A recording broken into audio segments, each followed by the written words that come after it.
Good morning, everybody. Welcome back. I hope you guys had a great weekend. This moon was crazy, wasn't it? I think this time of year, the moons seem more pronounced. Maybe this is why they're often associated with the Halloween theme, right? You always see the full moons and stuff and the Halloween themes. Anyway, today we're going to get into some more strange goings on in the Matrix reality. We were having a little discussion in the chat about money and wealth and all these things and how our economic system works. You know, one thing they never tell you, and one thing that you have to wake up to and realize as you mature in your life, is that it takes money to make money, doesn't it? And there's this big secret going on, and that is that the people who already have millions or start out with millions, it's very easy to turn that million into 30 million or 60 million. It's almost like they've gotten over some kind of invisible hump in our economic structure. Whereas people that start from nothing, we are burdened down with the daily cost of life, aren't we? Which makes it almost impossible to turn the little bit of savings that you have into something more. And then they convince all of us that the only way to do it is to invest in their system, their economic system, the 401k, right? Which they benefit off of. They're trading with our money. The rich trade with our money. And so we have a very skewed economic system, don't we? We have an economic system in which the people at the bottom are dangled a carrot in front of them and told that they can be just like the people at the top, when nothing is further from the truth. Now, of course, there are success stories, and they like to throw out, the lottery winnings. They like to advertise that, or they like to parade out rags to riches stories on these daytime shows, just to keep the appetite whetted. But in the end, I can't tell you how many hundreds of people I've come across in my life who believed their lie and made bad investments, or bought too many lottery tickets, or tried all the gimmicks, all the pyramid schemes, thinking they were going to get to the top. And they literally wasted their entire life and savings on the lie. Who've tried to start businesses. I'm not saying you shouldn't try to start a business, but we all know that there's a big lie. That they make it sound so easy. They don't tell you about all of the red tape. They don't tell you about the insurance you're going to have to carry. They don't tell you that your profits are going to be so little, and you're going to have to achieve so much volume in whatever sales you're doing or however many customers you expect to get, that you're probably never going to get there. That you're pretty much going to own something that is barely helping you get by. Now, I've talked to some of you personally who have family businesses and things. I'm not going to say any names, but you've shared this story with me. That, people think that, just because you own a business or you own a home, that you're rich, and you're not. You're barely making ends meet. You're barely paying your bills. And that is the big lie that they are pushed from the top down. And then they bank on the fact that you're going to stay in the game because you're going to keep thinking that you're going to make something. Now, of course, there are advantages to working for yourself, but then there are other disadvantages working for yourself as well. I haven't worked a W-2 job in many years. But guess what?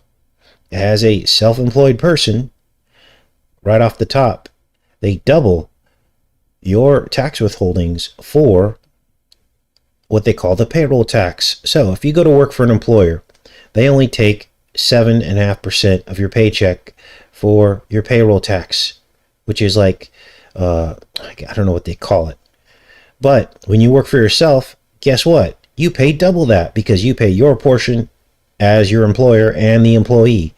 How fair does that sound? So already you're in the hole. You've got to make that up somehow. Well, people go, oh, you have expenses. You can write off your expenses. Well, you're still spending money to make those expenses, aren't you? It's all a big pyramid scheme. Maybe that's why there's a pyramid on the dollar bill. Here's what else they don't tell you. They don't tell you that once you have a bunch of money, I'm talking $1 million, which most of these rich people have, that it's really easy to take that and convert it into a lot more money. In fact, if you had $1 million in the bank, you could actually live off of the interest of that and never touch the principal. You would make about $60,000 a year in interest and never ever touch your principal. In other words, you would be financially set and never have to worry about anything else in life. And that's if you didn't want to invest that money to try to make more money, which most of them do. Imagine how easy your life would be living off of $60,000 a year with no worries. The money's never going away. Imagine how much less stress you would have. You wouldn't even have to work. You see the problem here?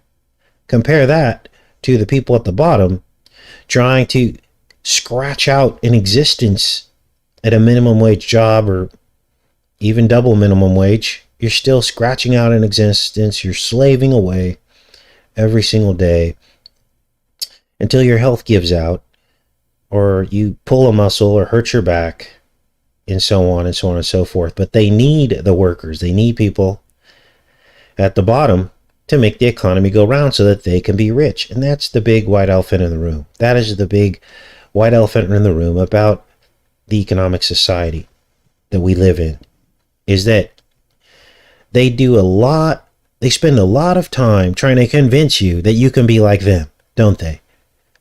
They spend a lot of time because they have to, because the minute you give up and you're like, I'm not doing this anymore, their whole financial paradigm falls apart, doesn't it? Now, I'm not trying to discourage people who still believe in the capitalist society and the way that it's set up. I'm not saying capitalism is bad per se, but I'm saying it's the way it's set up, the rules that are put in place. You know, because I know some of you still believe in the system and you still figure there's a way to be like Trump. And this is why we stay on him, because he has given Americans the false impression that we can all be like him with a little bit of hard work. And he shames people who he feels haven't made it. He blames them for not having made it. Oh, it's your fault. You didn't work hard enough. This is his ideology. Now, I fell into this trap, back when I was in my career, fell into the trap of shaming people who I thought weren't like me, who didn't go get an education and didn't do what I did, who didn't buy a home. And I looked around, I'm like, I'm kind of poor. Even though I'm making six figures, all my money's spent. Once you get the car payment and the mortgage, you can go through six figures pretty quickly. And I was like, I'm no different than them. It's just I'm doing something different, working different. And that's when I began to wake up. And I said, you know what? I'm not even close to rich, even though society tells us, oh, you make six figures, you're rich. No, you're not. You're barely making it, just like everyone else. And so this is where we get into some of this stuff. Now today, let's get into the rest of the show today, because I don't want to talk your ear off about that, but we were having a discussion in the chat about this. Seeing the numbers on this channel in terms of how many people watch the videos hit a slightly lower trend over the past month. And I think that's because we've stayed on Trump. And as we get into his campaign, there are going to be more and more people upset about our message, aren't they? But like I told you guys in the chat, many times we're going to talk about things that are not very popular with the mainstream. And I'm not going to compromise my integrity to just chase the things that are popular. I'm not going to stay away from certain topics that are just because it's going to make more people watch our channel, right? And I think you guys that are here appreciate that about me. Now, there's certain topics, of course, you can't say because you'll be immediately deleted off of YouTube, but this is different, isn't it? And so here we are. We have Trump feeding into people's greed, into their desire for money. They see him as the golden boy. They love that he's rich. And they want an economy where they think that it's going to make them more rich, but in actuality, it's not. And so he has deceived millions of Christians. I would say 70% of Christians have been deceived by Trump. At least with Biden, if you're a Christian following Biden, you know that you're in trouble with the Holy Spirit. If there's some kind of way in your mind that you justify following a Joe Biden, that's pretty clear cut, isn't it? But the people following Trump is different. They are being tricked and deceived and led down a road to destruction. Now, let's get into this other stuff. Now, our rabbit hole journey with what I'm going to show you next begins in the year 1939, the year of a very peculiar World's Fair in Corona Park. Here it is right here. And it was the first World's Fair of a Gemini pair of World's Fairs. Yes, there were 2 World's Fairs in Corona Park. The second one, as you can see on your screen here, happened in 1964. So, as you know, Trump was born in Queens, about a mile from this place. And when we insert Trump into this timeline, this 1939 to 1964, something really weird happens. Now, this first 1939 World's Fair hosted 33 countries, and it occurred 7 years before Trump was born, and 6 plus 6 plus 6 years after he was born, 18 years, the second World's Fair took place. 18 years between 1939 and 1964. I'm sorry, 46. 1946 and 1964. 18 years. He was born in 46, in the middle of this timeline here. Now,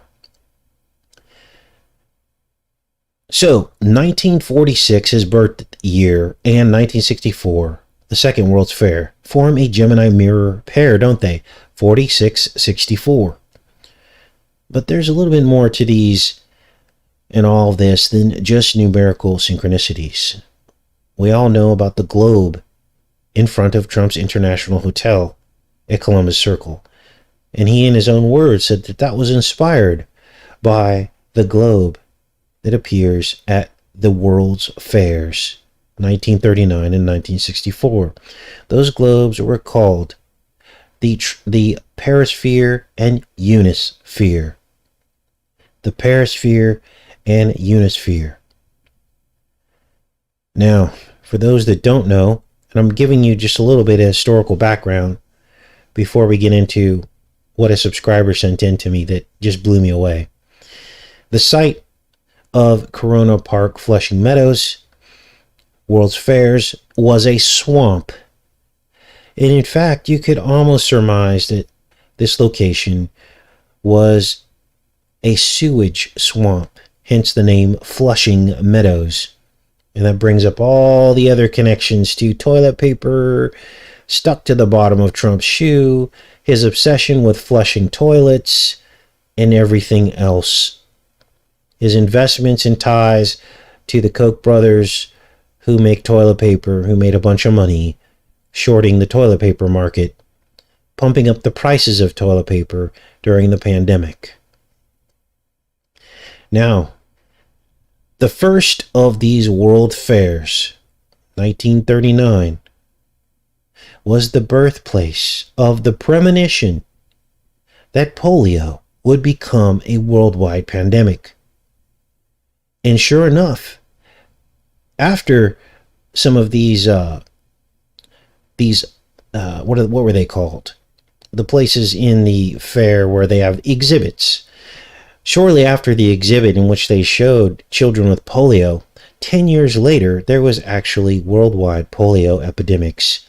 They began in 1948, about 10 years after the 1939 World's Fair. Now, how did they know this at the 1939 World's Fair? How did they know that 10 years later this was going to become a thing? Because at the time of the World's Fair in 1939, there were little cases here and there, but there was no epidemic yet. But yet they made an entire exhibit dedicated to polio. Now, as we disclosed on this channel in several previous shows, the Trump family had a strange billboard at the 1939 World's Fair. Here it is right here. And it was called The Homes of Tomorrow. And of course, you see the Trilon, which is the syringe, and you see the Perisphere globe next to it, which was common. But this billboard actually appeared. And here you see the stylized RX, which stands for prescription. It's the prescription abbreviation.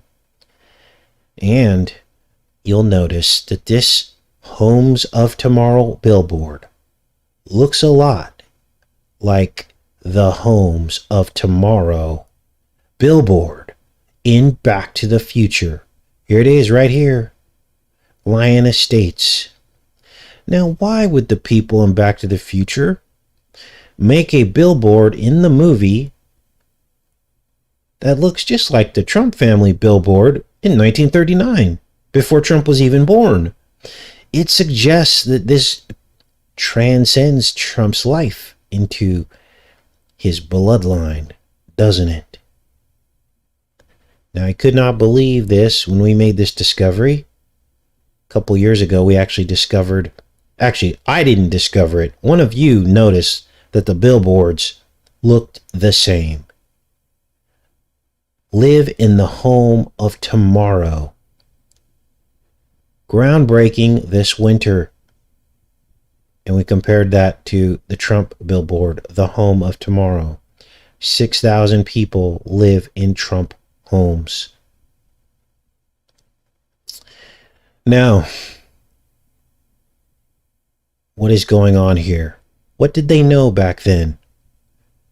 Was there a connection between Apollo Trump and the polio epidemics that would follow after this?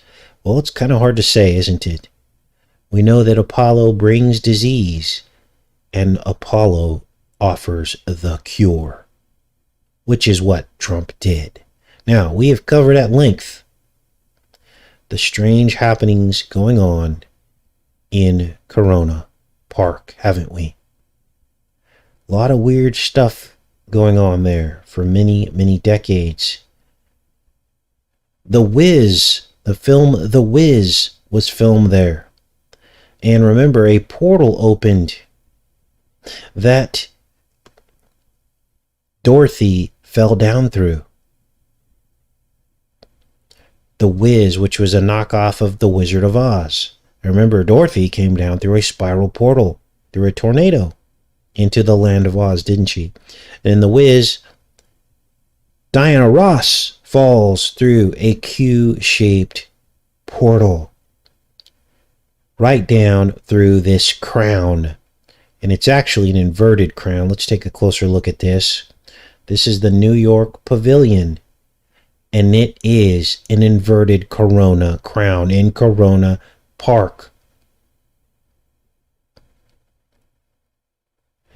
We also discovered that at these pavilions, after COVID started, the pavilion right next door to this one, they had some of the first vaccination stations where people were assembled to come get a vaccine near the crown ring. Now, we'd also discovered that alien visitation was a theme in Men in Black. Remember, they disclosed that, and the aliens landed here at the New York Pavilion, didn't they? And remember, Will Smith says that the aliens lived among them in plain sight in the city of Queens, where Trump grew up. Then we start talking about the animal mutilations going on out here, didn't we? History of animal mutilations in the zoo that was here. And it was weird because the cages were locked. So it was almost as though some outside force had done this to the animals. Now, what is this all about? Well, we have to follow the theme, don't we? And in the series Fringe, we're switching gears here. Donald makes a time traveler alien appearance as the character September. Watch. My father was working on a plan with a man named Donald. This is Donald, and he is September, also known as Gemini, which is Trump. Donald O'Connor, Scottish name, O'Connor, and here you see he used time travel to study key moments in time leading to their evolution of a group called the Observers. His name was September. September is Donald. Watch.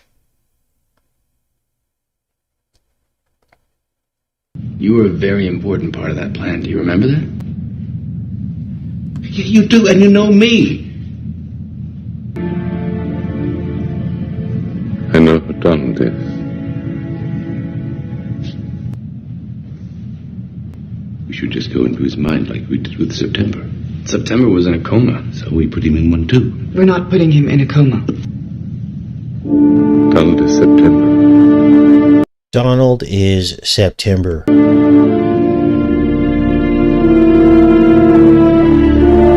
Then we put an electromagnetic probe into the base of his skull and prime full of serotonin, neurontin, and LSD. He is an integral part of my plan. Who is Donald? Where is he? Is he alive? I must find him. Tell me. Hey, Father, calm down. Donald is September. And now I hope you're sitting down for this, because here is the actor, Michael Cerveris. He plays September, who is Donald, and he was born on 11/6/1960. 9/11 upside down. September 9/11. Now, why are we talking about this? Well, one of you found this. And at first, I'll be honest, and this is no offense to the person that sent this to me, I laughed.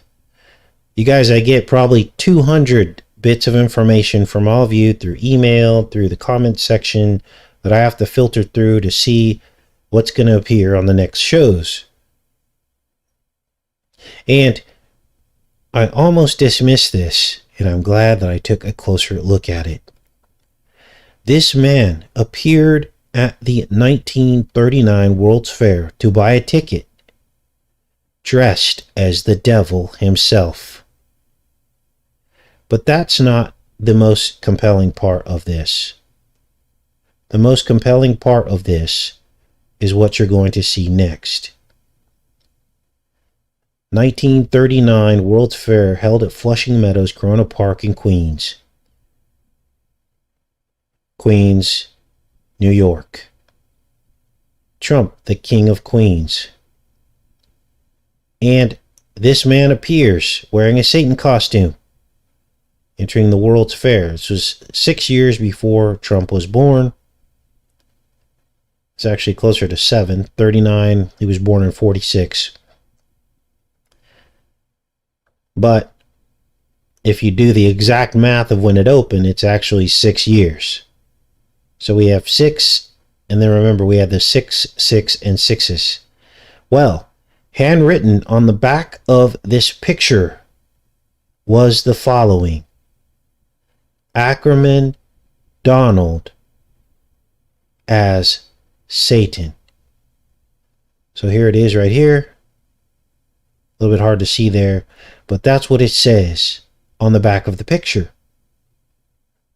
So this subscriber took this, and all they did, let's zoom this up so you guys can see this. All they did was take the alphanumerics, and I'll make this as simple as I can for you guys, because right now it just looks like a number sandwich, doesn't it? Took the name Ackerman, remember it said Ackerman Donald as Satan. Took the acronym of this name, and each letter has a corresponding number, right? From 1 to 26 of the alphabet. 1 is A, B is 2, C is 3, D is 4. And when you write all the numbers out from Ackerman, it adds up to 66. Of course, that's the Apollo number. We had other stuff in here about the Antichrist. And look, I haven't completely subscribed to the fact that he may be the Antichrist, but I can tell you this beyond a shadow of a doubt. He is the devil's advocate, which is why the devil's advocate was filmed on the 66th floor penthouse for several scenes. He is the devil's advocate. He has to be, because it's self-proclaimed in the movie. So here the subscriber shows his advertising model for the World's Fair, the Trilon and Perisphere. Remember, the Trilon really is the needle. It's the needle that we're all getting poked with right now. He is the father of it, and it was written in this history through all of these synchronicities that we have just found, with the RX symbol foreshadowing what was to come. He also notices that there's actually here's the link between the Trilon and the hypodermic needle, because there's actually a syringe called a Trilon, as you can see on your screen here. We covered this a while back. And it's the Trilon that will pierce the Earth, the entire perisphere, the globe that's in front of Trump International Hotel. So here's some aerial shots, 19 sections surrounding the Trilon and Perisphere, and there's more in here as well. Ackerman Donald as Satan. So what does all this mean? Well, here's some more numbers here. Took the same numbers, and it translates to 1776. Did you know that 888 plus 888 is 1776? Yes, it is. So here it gets a little bit more obscure, but the original part of this, the opening of this, is a slam dunk. So what else is going on? Well, in particular, scripture comes to mind that happened 2,000 years ago. What is that scripture? Well, it's about Jesus casting demons into 2,000 pigs. Yes, that happened 2,000 years ago. Why? Why did he cast them into 2,000 pigs? Well, I believe it was because they said to him, encountered him, and said, before you expel us from this person into the 2,000 pigs, you cannot yet send us to hell, because it is not yet the appointed time. And the demons knew it wasn't the appointed time, which is why they challenged Jesus. So this infers that demons can hop from body to body throughout time, doesn't it? Yes, it does. Now, One of you asked me to take a look at the film Daredevil. This kind of links into what we're talking about here. And it starred Colin Farrell. Here's the film here, Daredevil. Colin Farrell.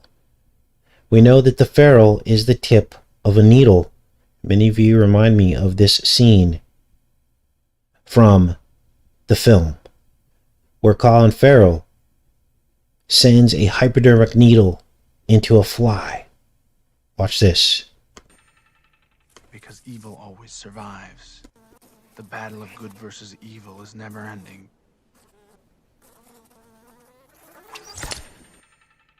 Because evil always survives. As Colin Farrell is laying in this hospital with the syringe next to him.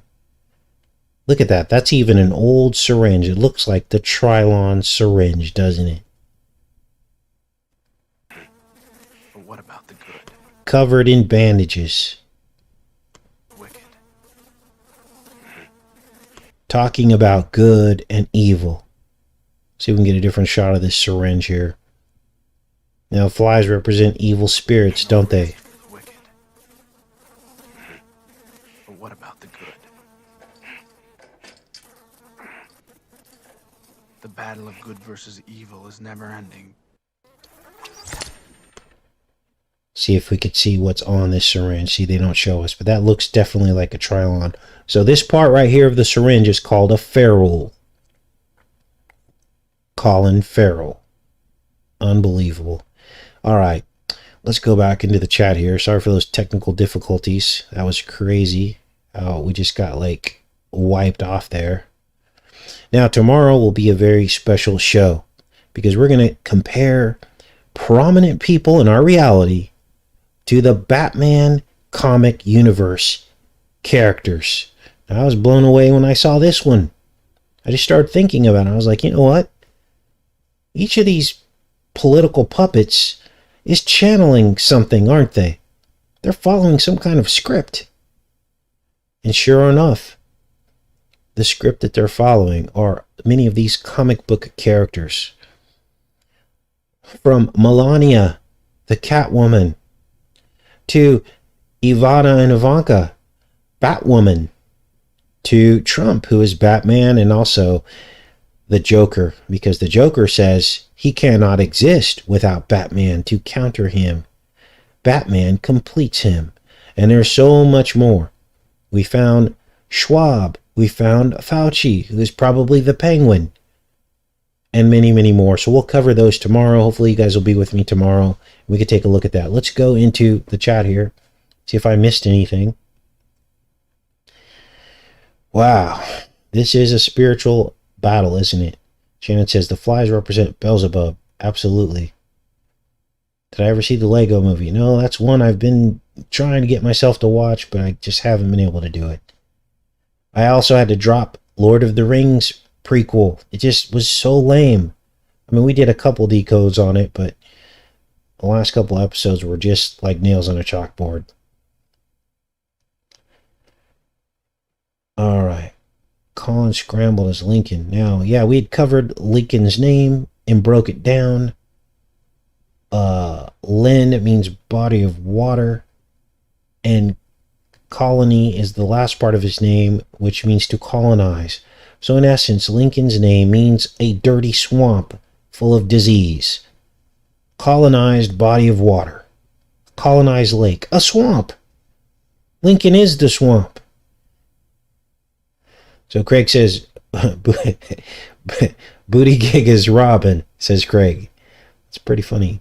All these people channel these comic characters, but some more than others. And I believe that you could be correct, Booty Gig being Robin. But I also believe that Boy Wonder has to be Biden. I don't want to give the whole show away today, but tomorrow we'll definitely get into all the nitty gritty on that. I've got like 20 tabs pulled up to cover that tomorrow to make the case for some of these people. Now, it doesn't mean that this is the be-all, end-all list.